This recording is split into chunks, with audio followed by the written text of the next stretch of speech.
Kim Goodman. I want to talk to you about raising boys versus girls. I have 6 children. The first 5 are boys, and then we have a little girl. So I probably know more about raising boys so far than girls, since our girl is only 4. Except for that, like I was telling my husband, I am one myself, and I grew up in a family with 3 girls, so I do know about that. But in raising boys, one of the things that I have found is that boys are active, and they learn better and they relate better if they're doing something that's active. And even I was every few years I go back and I read this book that is talking about it's called His Needs, Her Needs, and it's talking about a marriage and the 5 things that are most important to the man in the marriage relationship, and then to the woman in the marriage relationship. And even for a man, one of the things that he needs in a wife is a recreational playmate. And so boys grow up into men, and so they still thrive on things recreationally. And so I find that with our boys, we do a lot of things that are active with them. And if you have boys, if you can do active things with them, it just opens up more relationship with them. We hike with our boys, we bike, we play croquet or games or rock climbing or snow skiing, water skiing. We do all kinds of rollerblading. We do active things with our boys because they love those things. One of the things that I have 5 boys, and my sister has 7 boys, my older sister who's a year older.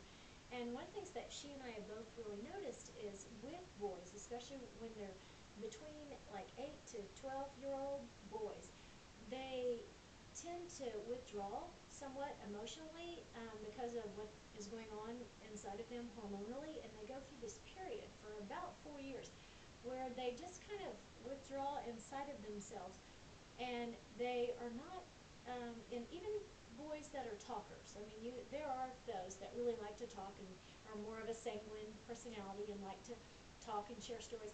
But even those that they tend to withdraw somewhat emotionally during that period of time, and it's because what is going on inside of them hormonally, they're dealing with so much hormonally and with what's going on inside of their body that there's just less on the outward to give. And so I've really seen that with each one of our boys as they go into that period of time. And I was talking with some friends of mine recently, and she was sharing a story about when a friend of her son did that, and the mom really didn't know what to do and how to connect with him, and so she would just go and sit with him, and whatever it was he was doing, she'd just go sit and hang. And he came back to her later, when he had gotten through those years, and he said, "Mom, how did you know to do that? If you had come and tried to pressure me and ask me questions or whatever, I would not have been able to respond to that." And so if we just be there for them during those years, and we like to do things, and we do a lot of even interacting and game playing and that kind of thing, just to form and build that relationship, so that when they start going through issues and they have questions, whatever in life, that relationship has been laid and that foundation is there, so that they can come and connect with you on a more adult level and even a more emotional level, and hash things out as a friend. As my boys get older, especially in the early preteen years and teenage years, I've really made it a point to take them out on dates occasionally, just the 2 of us. I'll go out with, I'll just take one son at a time and say, "Hey, you want to go get an ice cream, or you want to go do this or that?" And yeah, they're always game for going to get food, and so you could always take them to do that, or you could go play putt-putt with them or whatever. But when we go out and just have a date, and during that date time, it's just fun. It's just fun interaction time, and just hearing their heart, and drawing them out. But I'm very careful not to instruct during a date time, and to teach and that kind of thing, but just to enjoy them for who they are. Why is that? Because if when you start instructing, um, they tend to go on the defense, and so and then they don't want to spend that time with you, and then it just leaves less room for that relationship to be built and to develop. So I find that if you just keep the dates light and fun, then yeah, absolutely, they want to do that again with you. And it. And a lot of times I'll say, so what's going on with you? And so they'll open up, and we have neat conversation times during those times, but I'm just careful not from my end to instruct and um, to keep it. Same thing like when I go out on a date with my husband, I don't bring up, okay, well, listen, this problems are going on and hash problems. I'm out on a date with him, and I'm out to have a good time and enjoy him, and so that he wants to date me, and so that we have good times dating one another. And so we're careful not to get into, unless we've specifically said, you know what, why don't we go deal with that, and let's go out and get a bite to eat together and talk about that if we are needing to deal with a certain issue or something. But in general, we're very careful with our dates not to talk about problems with the kids and this and that and solve all the problems of the world. We're just there to enjoy one another and to build our love relationship. So with your boys, I encourage the same thing, to just take the time, especially as they get older.